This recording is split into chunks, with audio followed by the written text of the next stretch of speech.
Hi, and welcome to the Design Systems Podcast. This podcast is about the place where design and development overlap. We talk with experts to get their point of view about trends in design, code, and how it relates to the world around us. As always, this podcast is brought to you by Knapsack. Check us out at knapsack.cloud. If you want to get in touch with the show, ask some questions, or generally tell us what you think, go ahead and tweet us at the DS Pod. We'd love to hear from you.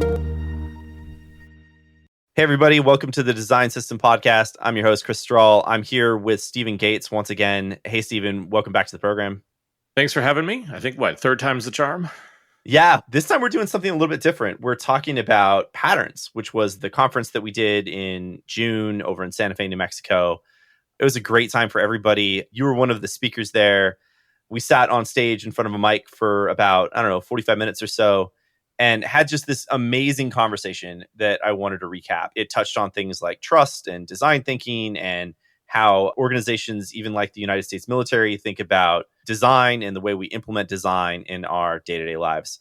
Looking at a recap of that, kind of kick us off. Like, how were you feeling on stage there? Like, what was the vibe like? It was good. I'll be honest. It was surreal to be back on stage. I think after having sort of been away for probably like 2 years. But, look, I love events like that. I especially love Patterns just because I think anytime you're able to get leaders together who have similar challenges, who have similar successes, who are in a similar place. Because look, I think it's hard enough around topics like leadership, but when you get to design systems and things like that, you don't have moments like that. And I think that was a big part of what made it so good or such a celebration was just to be around like-minded people, to be able to learn from them, to be able to just sort of reconnect on every level and to be able to do that. So I think, for me, that was where the conversation we had, I think that's why it was so good. I think that's why it resonated so well, but I really loved it. That's awesome. I also found it very inspiring. But I think that one of the things that you mentioned about finding that inspiration where you stayed up all night in your room doing a very specific thing, I'd love you to tell everybody about that, if you don't mind. Yeah, well, I mean, look, it came at a really interesting moment for me because I think it was a moment where whenever we talked about going to Patterns, I had a team. Between then and whenever I was there, I'd been laid off, was still very much sort of early in that journey. And that process takes a toll. And so I think, my podcast had been on hiatus. I sort of hadn't been doing that much stuff in the community. And it was great to be able to come back to reconnect. And I think even I'd sort of shared that openly. And a couple of people had said, like, look, just because you don't have a team doesn't mean you're not a leader. And, I did. I think it was a real great turning point for me because, I found myself one night sitting up and I think I wrote 5 shows in one night, which we're in the process of still going through and releasing. But that's why that's so important, is just to feel that connection or sense of belonging. And I think just maybe the context, like those are all things that whenever we went into remote, we lost. Yeah, I agree. And I think that was a big part of the intent of the conference, was to try to get it so that a lot of people could come back out, frankly. 2 years of us all sort of staying inside, not doing the things that we love, not really having that sense of community. It was really great for me to get that back. And it's actually inspired me to start a couple of local meetups and do some stuff in my hometown, and also to have Knapsack sort of try to spread that love around the country. And so we're going to be talking about doing some stuff locally and really starting to get people connected again. Nice. I think that's where we need that. And I think especially for designers, for leaders, I think that's always the thing, is whenever we don't have that context, we don't have that conversation, we don't have that sense of community. Because look, I'll continue to argue. I think people who are in leadership positions, people who are running these sort of things, get imposter syndrome worse than anybody. Because you've got a team that's looking for answers. You've got a boss that's looking for results. You probably, just to what you said, right? You're not networking the way you used to because now you've got the quote unquote big job. And, you're supposed to be in charge with that. And in a lot of cases, you're probably doing things that is not your skill set. Like, I mean, for me, doing career planning or doing, budget allocation or things like that, I'm pretty sure I went to art school not to do those things. And so, again, you have this intersection of all of these things. And I think it really does put a lot of people in a tough spot. And that's why getting people together, getting them in that small group, being able to say, hey, yeah, other people are doing that too, and I'm not alone. It's so valuable. So it's funny. I had this great conversation with Nick Hahn, who I think just a couple of days ago, where he was talking about the context of leadership in the context of design, and how design has oftentimes been the change maker inside of organizations where, like it or not, the burden of forcing some change on an organization has fallen on a design leader's shoulders. And that leadership isn't always the most natural thing. In fact, I think it's very rarely natural for people to end up being looked at that way and also to look at themselves that way. And that imposter syndrome that you talk about is very present. And I also think that leadership is not something that we're innately like taught a lot about in our society. You know, like you said, you go to art school, but it's not exactly like you go to like art leaders school or whatever. And I think that that's an interesting kind of angle for this conversation is when you think about like a design system at a company, or you think about somebody that is emerging as a design leader inside of an organization or inside of a community, what are the ways that they can kind of come out of that feel maybe less lonely or less terrifying? I would even put a finer point on it, where I think the problem is leadership development at most companies, I think, happens by happenstance, which means, hey, you're really good at a designer. You're really good at delivering. You know, you seem like you're decently outgoing. You should be in leadership. And I feel like it's sort of like that missing manual where they forget to tell you that, like, oh, yeah, all the skills that got you to the point of being a leader, yeah, almost none of those actually apply to actually doing leadership, right? So the whole thing around psychology and sociology and inspiration and org planning and all that stuff that we're not going to teach you about, good luck figuring that out. And I think it's one of the hardest inflection points because you're like, look, I've been so successful. Why am I not doing better? And that's the problem is most companies don't recognize that. They don't teach it, mentor it, train it, do those sort of things. And so it's leadership by happenstance of like, hey, you're the next most senior person. Let's put you in that role and see if you succeed. And if you do, we're geniuses. And if you don't, it's your fault. But I think it's doubly painful too, because you're taking someone who is likely a very talented contributor and putting them in a place that's very uncomfortable for them. Oh, yeah. No, I think most companies wreck more talent because of that, because you take highly competent, very high achieving, very talented people, put them in this uncomfortable position without the education they need, without the support they need, and then make them feel like they're the problem.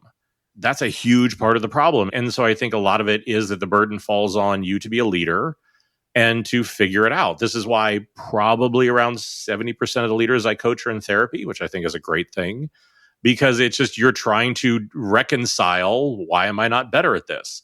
But I think there's a lot of things. I think one is either doing mentorship or reverse mentorship, meaning find another leader who you can learn from, do reverse mentorship, find people on your team who you can say, how am I doing? What works? What doesn't? When can I learn from a different perspective? I think those are really good things. I think that there's a lot around also going out and finding what is your support system. Like one of the things I do, it happened actually earlier today, is once a month on a Friday. It's usually the first Friday of every month. I have an open invitation to about like 60 of the smartest people, best design leaders, best friends that I have. And we just come together and talk about what it's like to be a leader, what's working, what's not. I'm having this problem. What did you know? So it's a little bit like what happened at Patterns, right? But be deliberate around putting that support system around yourself. Because if not, I think a lot of it's just, either beating yourself up or trying to just kind of stumble through and figure it out. Exactly. And how do you go about creating a community like that? Like in your particular circumstance? I mean, Patterns, like, we did a thing because we're a company that wants to go and talk about design systems and get all these wonderful people together in the same place and kind of build a community around design systems. But we have a very obvious motivation for that as a business that is out there selling a software product related to the thing that everybody's talking about. I also advocate for doing this in your personal life. And I have my own way that I build my community, but I'm curious how you build yours. How do you find that group of 60 people and find that thing that is like invigorating and special about it? I mean, a lot of it for me is just, it's people I picked up along the way. It's people that I've found interesting, that whenever you find somebody you have a connection with in sort of cultivating that. And it's a community that I started just by sort of saying, hey, I think you're smart. I think you're awesome. There's a group of other really smart and awesome people. Because again, most of these are people that like when they're in town, we have lunch and we go, wow, we should do this more often. This is a great conversation, right? Like I don't get this sort of support normally. And again, it's that like we just sort of leave it up to chance. And so I think just being that deliberate of like, hey, it's once a month. If you're available, show up. If you're not, cool. Come whenever you're doing great. Come when you're doing horrible, right? And it really has formed this community where I think you can get support. Recently, like one person quit a job and got somebody else from the group hired to replace them. But it's just being deliberate around we need each other. And also that what we do has a very particular form of stress and pressure and things that while you can go talk to your friends or your significant other, They may give you empathy or understanding, but they don't really get it and can't lend often the sort of advice that you really need. So I think that's my thing, right? Like just start, stick a date on the calendar, invite a bunch of people, see what happens. Yeah, I definitely feel that. Like we have a CEO group that I meet with once a month, and it's often very lonely in a CEO position, as I'm sure it is in a lot of different leadership positions, because you get that empathy, you get that understanding, but you don't really get that sense of like this person totally gets the thing I'm going through in the same way that I do because they have that same job. Or can't really offer that advice, right? And I think that's it happened at Patterns. I see it at other things. Like day one, everybody's great, everybody's happy, everybody's teams are well funded, their all work is fantastic, their CEOs all love them. And then sometime on day two, it's sort of like, yeah, this isn't working. I feel like I'm a complete imposter. Like I'm about to lose my job. I wish I got packaged out, right? Like that sort of vulnerability is often not rewarded, which I think is a huge problem. And so I think creating those safe spaces where you can be vulnerable and connect or vent or whatever it is incredibly important. Definitely. Reminds me of the anecdote from Patterns around the river trip. The idea that on day one, everybody's kind of trying to get to know each other. Nobody really totally understands what this big river trip is about. You're all sitting there loading boats and hauling gear and figuring out how to be safe in the water. And then by the third day, everybody is, each other's best friends. And there's things that I've told people on day 3 of a river trip that I've never told anybody else, because you build that sense of community by just simply being there and acting in a way that creates a very vulnerable situation for everyone. No, I think that's it exactly. But it's also putting yourself in the position to take that trip the first time, but then also to be deliberate around keeping that relationship and keeping that space. And honestly, just prioritizing yourself, right? Because I think, especially as leaders, we tend to be really bad at that because so much of what we do is about it's about the team, it's about the company, it's about, the impact of our work and a lot of things like that. And sometimes the I and what I need can get lost in that. So bringing it back to design systems for a minute, when we think about the change the design system makes in an organization, it is pretty fundamental.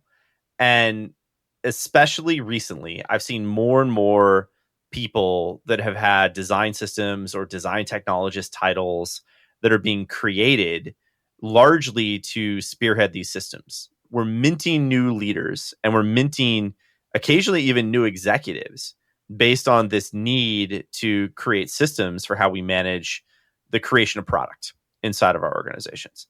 And so, as somebody that is not just a new leader, but also a new leader in a new space that frankly doesn't have a lot of precedent, what would be the advice you give somebody that is suddenly in this opportunity or sees this opportunity to lead one of these massive change efforts inside their organization? Yeah, it's such a good question. And honestly, I think it's such a hard role for a few reasons because I think bringing a bunch of people together to do something like that is hard enough. But doing it around what often is viewed as infrastructure is so much harder because just they don't look at it the same way, they don't relate to it the same way. But the number one piece of advice that I always give to new leaders or to new people who are in the position is to realize that you need a plan, you don't need the answer. Because I think, especially when you're new to leadership, there's very much that I need to have all this figured out. I need to know the answers. If I don't know all the answers, they're going to know that I'm a fraud. That's what leaders do. They're in charge, right? Like you have to tell people what to do. And I think if you talk to anybody who's been in leadership for any amount of time, that's not actually the case. That what you need to do is to provide structure, a direction. And so I think a lot of it for me is you need to come up with a plan. And we're all used to doing this when we design things, when we build things, right? Like you don't have all the answers when you start. But somehow when we're in that leadership, newly minted role, it's like, I have to have all this figured out. You don't.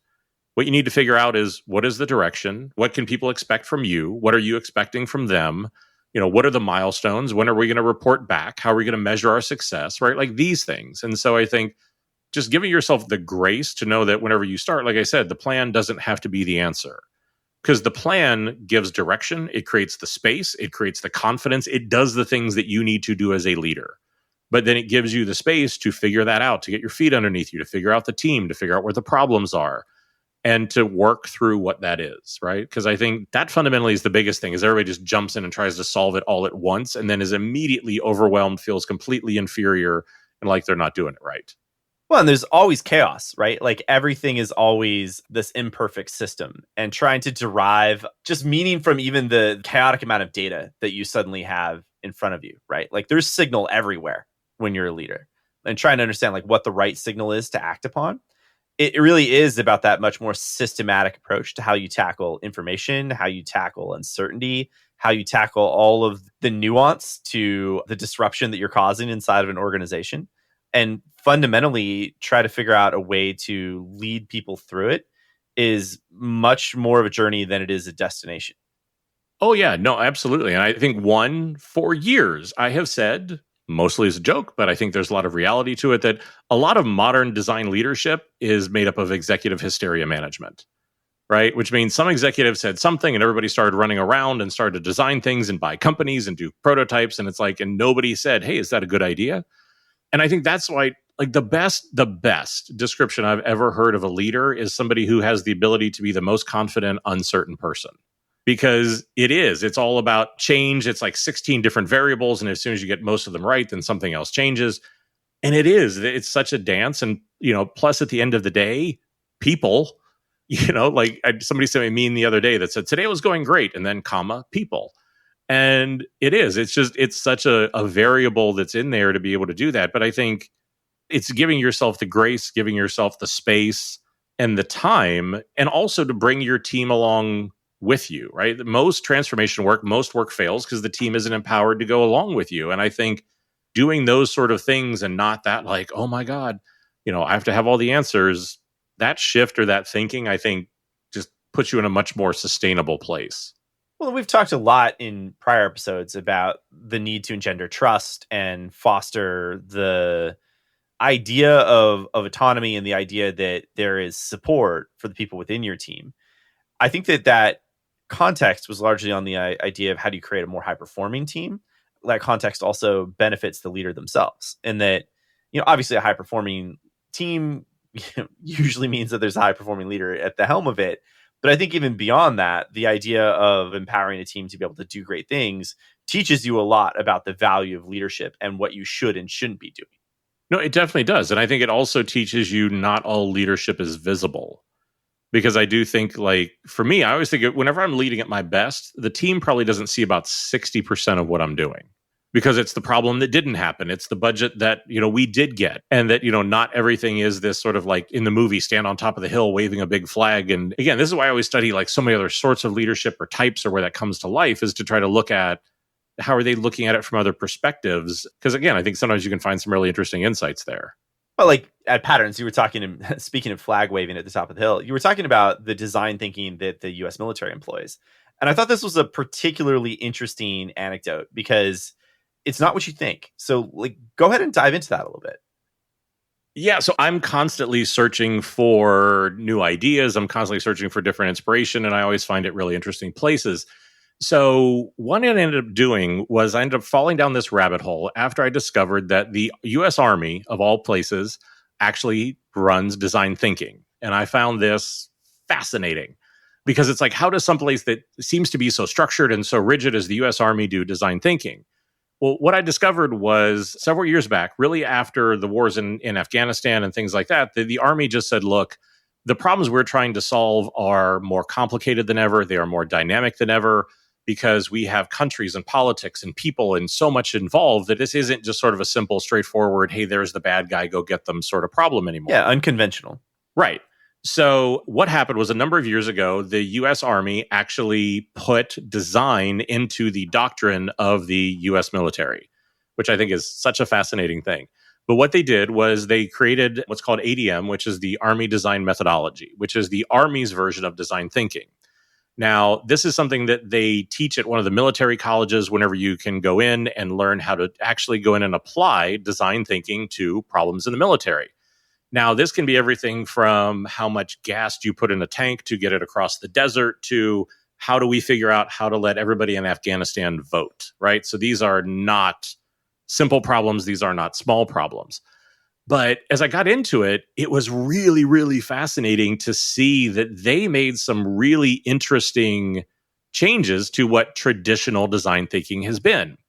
I've sort of fallen down this rabbit hole. Like, if you're interested, I did a whole podcast of it. I posted the books about it and all this stuff. But they really break it down into three parts. They frame the environment, they frame the problem, and they frame the solution. Now, the latter two are framing the problem and the solution, right? Everybody listening to this will be familiar with that. But the part that they added that I found so fascinating was framing the environment. And this is really the first thing they do. And it's really, how do we get an in depth understanding of the environment that we're going into? And then what is the environment that we want? Because the interplay between the environment and the problem could change the problem. There can be factors in there that we're not aware of.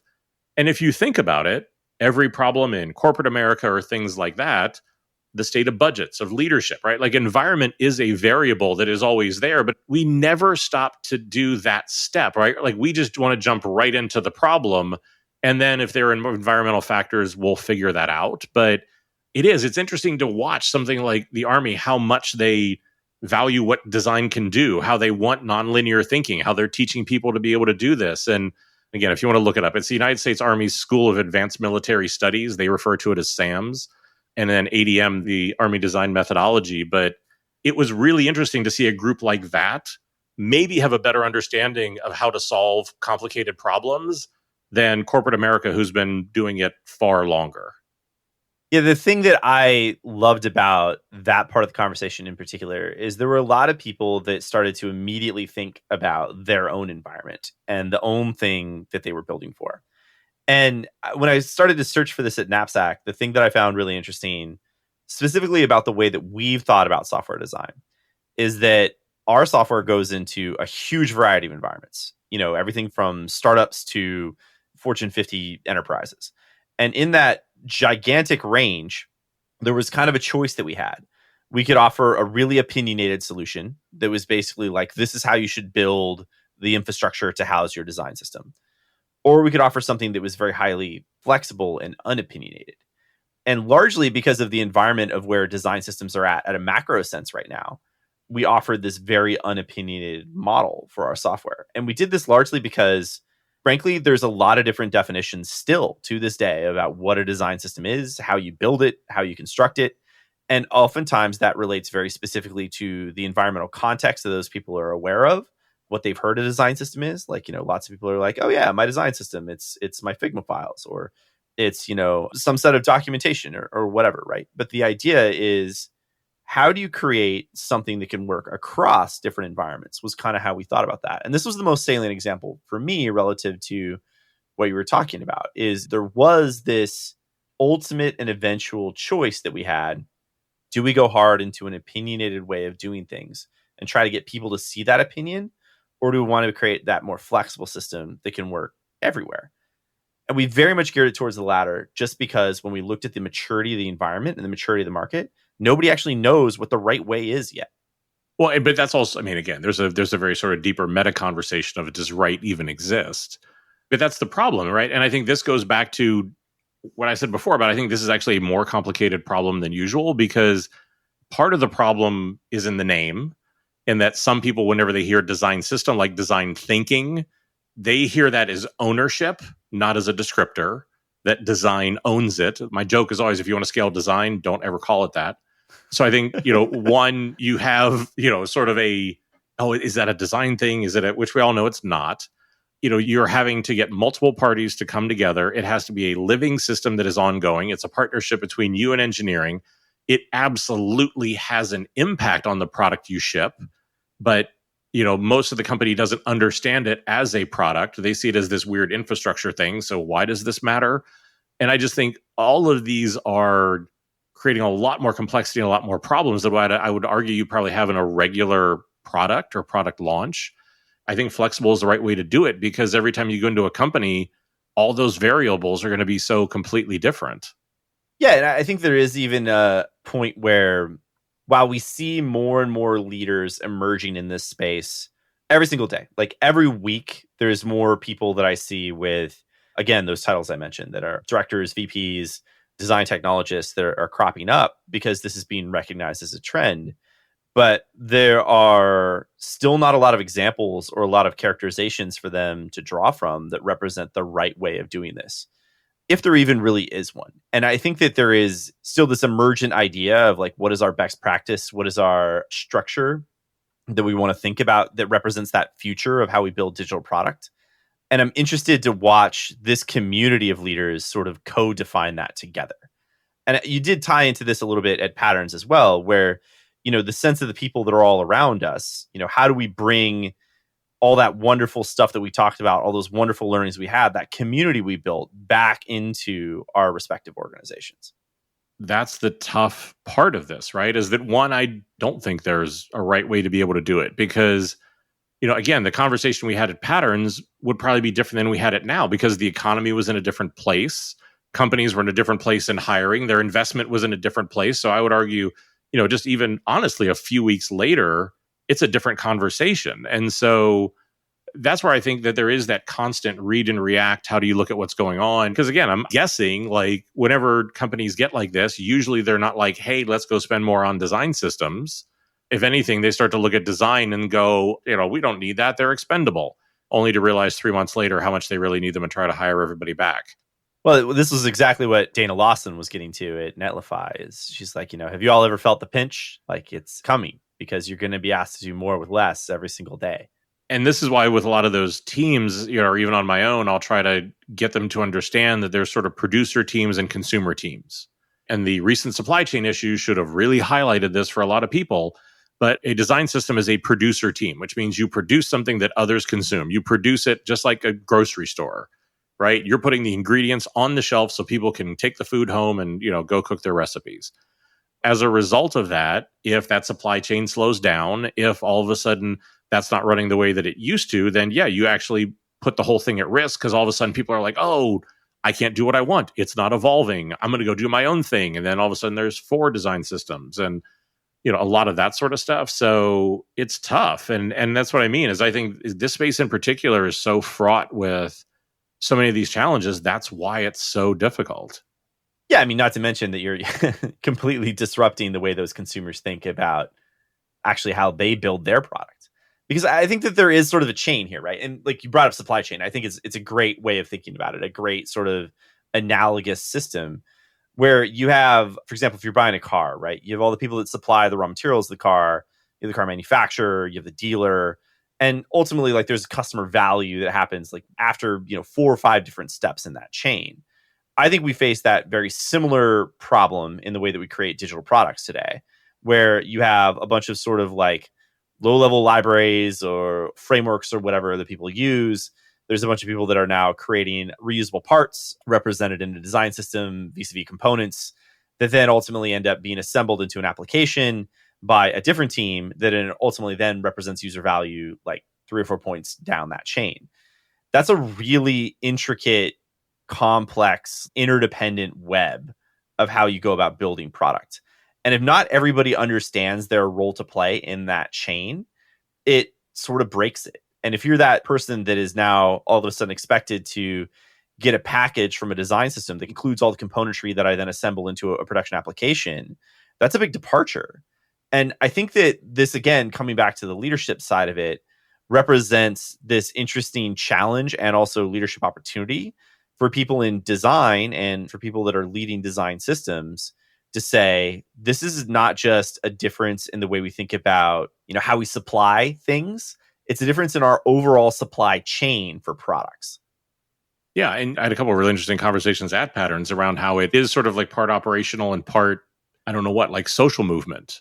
Because I think there's a little bit of like, yes, we need the operations of how is that going to work. And I think like if you look at the car supply chain on average, from the time they get a piece of technology to the time you see it in a showroom is about 2 to 3 years because of that complexity. I also think that, if we stick with the car analogy too, I think they're also smart enough to know that most people aren't showing up to car shows to see this year's model. Maybe some are, but a lot of them, they're there to see the concept car, right? They're there to see the flash and the presentation. And I think, again, you heard great stuff out of Netflix and others who would put on events and try to get people with what they were doing to be able to sort of come in and be a part of this. And again, I think that part of making it a bit more of a social movement, of understanding it's a mindset shift, of understanding that we need to affect how people think as well. And how do they perceive this? And how do they participate in it? And how do they see value in it? And to do those sort of things is really an important part of it. And that kind of social engineering of like, how do we get you into this? How do we make this fun? But without it feeling like work or operational or flowcharts or stuff like that. We heard from a lot of teams who took more of that approach. And how do you onboard it? How do you do, a lot of those sort of things that it isn't just we rolled it out, now everybody love it. It was really interesting talking to the Wayfair folks again about the sort of social structures, the service model they put in place for their design system that really looks deeply at the social implications of this for branding for them. Because, for example, they have a lot of everyday consumer brands. They also have a lot of brands that serve like very prestigious, elite, wealthy folks. And there's a difference in how those brands think about building product as a result of their difference in audiences. And their ability to create a model that sort of helped those people along and built that hype train for something that ultimately they knew wasn't going to be realized for quite some time, a year or more in their case, to get people excited and enthusiastic about what was coming. I think that was a bit of their special sauce for how successful they were with that implementation. But I think it was on two different sides, right? Because I think on the one hand, there definitely was that ability to be able to get in there, to be able to get people educated, get them excited, get them onboarded, doing, again, the social movement piece of it. But I think the other part of it, which I think I'm definitely hearing more and more of the more sophisticated teams, a lot of the higher end design teams, is really to start to have an increasing awareness. And I think this is not a popular topic, honestly, in a lot of the industry right now, is to realize that going forward, a big part of design is sort of our realization that we're really going to be in the consequence business. That what it is we design has an impact on society. What we do like has an impact on the world. It has an impact on consumers. That we're sort of out of that phase of like, let's just do it because we can and hide behind words like gamification or stickiness or things like that. That as you start to see screen addiction, as you start to see like one of the number one surgeries in Los Angeles right now is to treat Snapchat dysmorphia, which is that people actually want plastic surgery to look more like their Snapchat filters, right? Like product designs and design systems aren't just make it pretty anymore. There's real implications to the work that we're putting out there.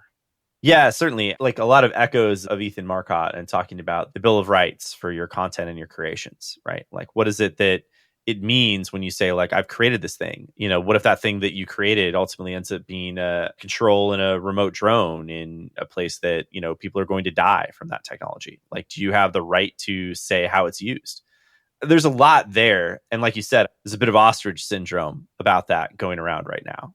Yeah, but that's interesting because I do think there's a number of design system teams that I've actually come across lately that have started doing pre-mortems, which is before we design this sort of stuff, before we design either our product or things like that, what harm could we do? What do we need to think about? How do we bring in other opinions? How do we do some of those things before we design something? As opposed to the traditional model of like, okay, well, let's design it and see what breaks or see what problems there are and then do it reactively or retroactively. So starting to be more mindful up front of the potential implications of something rather than view it in post where you're understanding like, how do I adjust is what you're talking about. Yeah. Yeah. I mean, it all comes back to mindfulness and therapy eventually, doesn't it? Whether you like it or not. But I also think a lot of it is just acknowledging it, talking about it, right? Because I think that's one of the things I've discovered over my career is like every time I say something that I am sure is only impacting me, or I'm sure, and again, that was a lot of what Patterns was. I think that's why I sort of found my way back in a lot of the voice was just giving voice to those fears and having a space where you felt safe enough to be able to do it, then to be able to find the acceptance. I remember we all were sitting around and I said something and I thought I was alone in it, and two other people went, me too. We've been there for 3 days. And I was like, oh shit, I had no idea. Right. I think those sort of moments of connection and support become really important. Absolutely. And I love that you found that there. I know that I did. It was really great to see so many like-minded folks just so excited about collaboration in that way. And like you said, you know, you would say something out there that you thought you might be pretty alone in, and you'd see a half a dozen hands shoot up, and people's willingness to lend their voice, to lend their support to that idea or that vulnerability was so cool. Yeah. Well, thank you again for being on the program. It's always great to catch up, hang out, you know, talk about anything and everything around leadership and the direction of design. And before we close out, is there anything you want to leave us with? You always say these wonderful final thoughts. Oh man, no pressure. You look, the final thought is again, I think things that we've hit on is that I think especially as a creative and as a leader, there's always so much pressure to feel like we're doing it right? Like, you know, how should you be as the person at your company? How should you be as a leader? How should you show up in the industry? Like, are you doing your career the right way?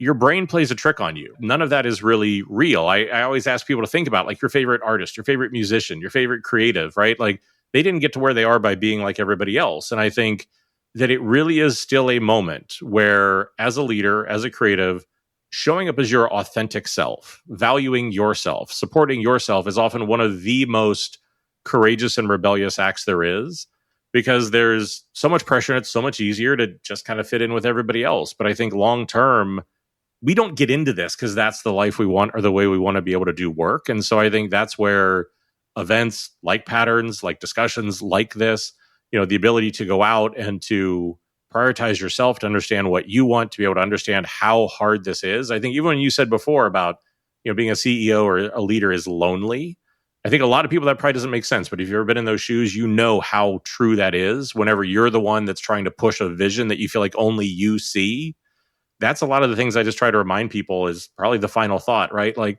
success is a concept that I think only exists in hindsight. I can't tell you how many times I have done something, how many times I've been working on something where I thought I was going to lose my job. I was going to get fired. Nobody understood what it was, right? Everybody's like, you're stupid.